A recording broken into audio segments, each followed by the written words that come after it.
Oh boy, two big players in the States going head to head, eh? I'm just a little small town Canadian lad. I don't know if I have the know-how to really go through with this simulation, but we're gonna try anyways. That's right, the Lone Star State holding its ground against the Golden State Warriors, like actual fighting warriors, not the Dynasty basketball organization. Right, let's get to it. Hello fellow friends and philosophers, and welcome back to the most mind-bending channel on YouTube, Life's Biggest Questions. I'm your host Keegan Hughes, and today we're going to be taking a look at the following question. What if California invaded Texas? Total chaos, right? Well, let's get to it. Now, this really and truly is unlikely to happen anytime soon, but why not think about it anyways, huh? The first thing we should do is get a good idea of each state, right? So let's kick it off with California, seeing as in this scenario they are the ones doing the invading. They're feeling pretty confident, I guess, considering that they're the largest US state by population, standing at 39.5 million strong. That's a lot of Californians. No wonder their traffic is so bad. They're the third largest in the states by area too, clocking in at over 163,000 square miles. Their position on the map is kind of interesting though, considering how much of the state is coastal. I'm no military strategist, but it would be relatively easy to send a bunch of battleships over there, don't you think? Although maybe not from Texas. But that's besides the point, I suppose, as they're invading, not being invaded. Let's move on. California is a historically blue state, usually skewing far to the left during elections, and they are loaded too. Get this, California has a gross state product of around $3 trillion. That is the largest subnational economy in the world. They're known for their finance, government, real estate, tech, and business service industries. And of course, their entertainment output. California's agriculture output is pretty impressive too, coming in at number 1 in the states, even though it only accounts for 1.5% of its economy. Now here's an important figure when it comes to invasions. California's gun ownership rate is around 28%, with registered guns clocking in at around 345,000. Add in 32 military bases throughout the state, and you've got a fairly strong state there. But what about Texas? Everything's bigger there, so what kind of stuff do we see them bringing to the table? Well, they're a solid silver medalist in both area and population, with almost 29 million people and 268,000 square miles. And such an iconic shape too, don't you think? Hey guys, if you're liking the video so far, make sure to give it a big thumbs up. It really helps out the algorithm. Wicked. On with the video. Known as the Lone Star State, Texas was once an independent republic and has actually changed hands a few times over the years. They're now staunchly a state, but who knows? Maybe they'll secede someday. Make it their own, away from the rest of the chaos. Although Texas is associated with deserts quite often, only 10% of the state is that dry. The rest is quite diverse, with prairies, grasslands, forests, coasts, and the mountains of the Big Bend. Texas leans pretty red most of the time, with Republican governments usually leading the charge. And Texas is second to only California in gross state product, clocking in at $1.887 trillion. Back in the day, Texas relied on cattle, cotton, timber, and oil, but now they've diversified quite a bit. They've got tourism, agriculture, petrochemicals, energy, computers, electronics, aerospace, and biomedical sciences, all holding a big hand in making money. But what about guns though? One would assume that Texas has plenty, and well, they do, for sure, but the numbers are all over the place. I found this for California as well. It's hard to get a solid number of gun ownership. I've looked at figures from all sorts of different sources, and they seem to range all over the place. Apparently the gun ownership rate is 37.5%, with a big portion of owners coming in at over 55 years old. The registered guns count seems to shift back and forth though, ranging from 500 to 800,000, and we aren't accounting for unregistered guns. But who knows actually? The numbers are probably totally off, and there's so many more guns, like we don't even know. But it does make sense that Texas has more guns than California, eh?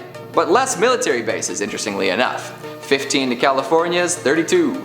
Interesting. So now that we've outlined each state, we should probably figure out why the hell California would want to invade Texas in the first place. Maybe the ocean rose to the point that half the Golden State was underwater. Then they'd pick up their things and try to settle somewhere new. By force, who knows? Or maybe the red versus blue conflict will reach its boiling point and civil war breaks out. To what end? I don't know. But I'll be damned if I don't present some far-off options for invasion rationale. Although there are definitely closer places to invade than Texas. I don't know, maybe Californians just want the oil and 10-gallon hats. Or maybe Hank Hill just pissed off the coastal elites too much with his blue-collar wholesomeness. Bah. Regardless of the reasons, it would be a very dark day for the United States. Their two heaviest hitters in terms of economic output going head-to-head in an all-out death match. Would this be allowed? What would it look like? Would other states intervene?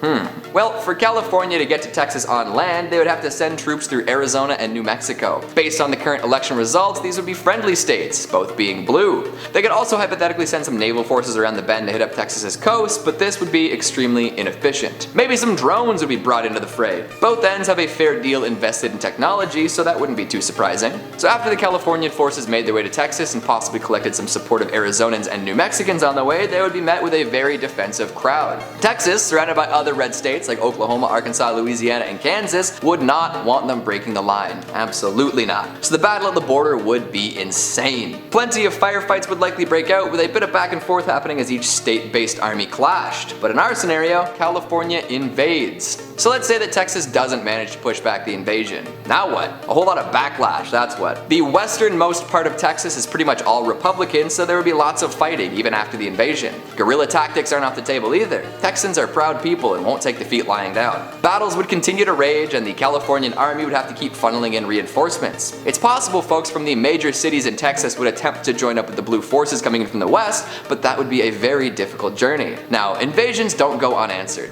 California would have to answer for their declaration of civil war, and Texas has many supporters across the country. Some of the more northwestern states might attempt to perform a counter-invasion on California, with Idaho, Utah, Wyoming, and Montana having the best locations to do so. But these states would have to break through Oregon and Nevada first, with Nevada being kind of questionably in between the two. Soon enough, the whole western United States would probably be at war. You don't watch the two most powerful states fight it out without picking a side. It's doubtful any neutrality would exist here. Plus, each state has its fair share of the opposite party, meaning there would be infighting too. Just utter chaos, if I'm being honest. I mentioned drones earlier, which would make things extra interesting. The United States has waged a lot of war with remote explosives, but now the combat is happening inside their own borders. So what happens then? Well, it's hard to say. Fire payloads from drones within the country and expect more to show up from all over the place. Soon it'd be like hearing swarms of bees, but they also shoot explosives. That kind of warfare is especially destructive and might end up with some glass to earth. Not what you want when trying to project the appearance of being the world's strongest country. So in the end,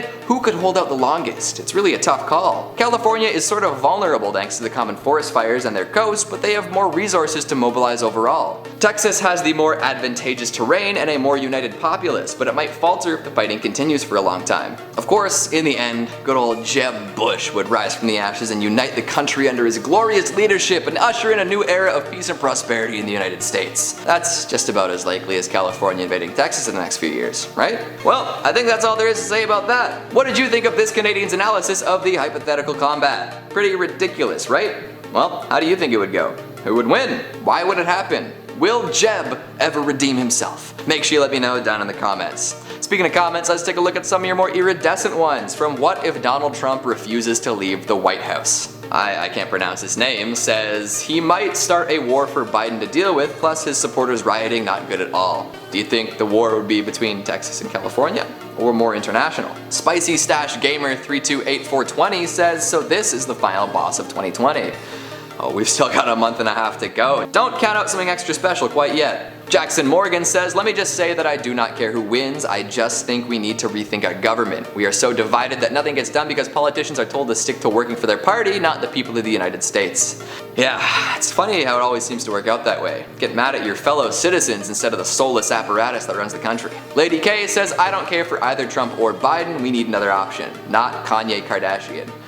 Give Kanye a chance. He's probably just as useful as either candidate at this point. And Doug Bleach says, I can see Trump eating a bucket of KFC chicken in his pajamas on January 20th. No, you've got it all mixed up. That's what I'll be doing on January 20th. No relation to the presidential swearing-in process. And that's all the time we have for today. Before I ride a barrel over a waterfall, make sure to give this video a big thumbs up and subscribe for more salacious shooting. Thanks for watching, and I'll see you next time.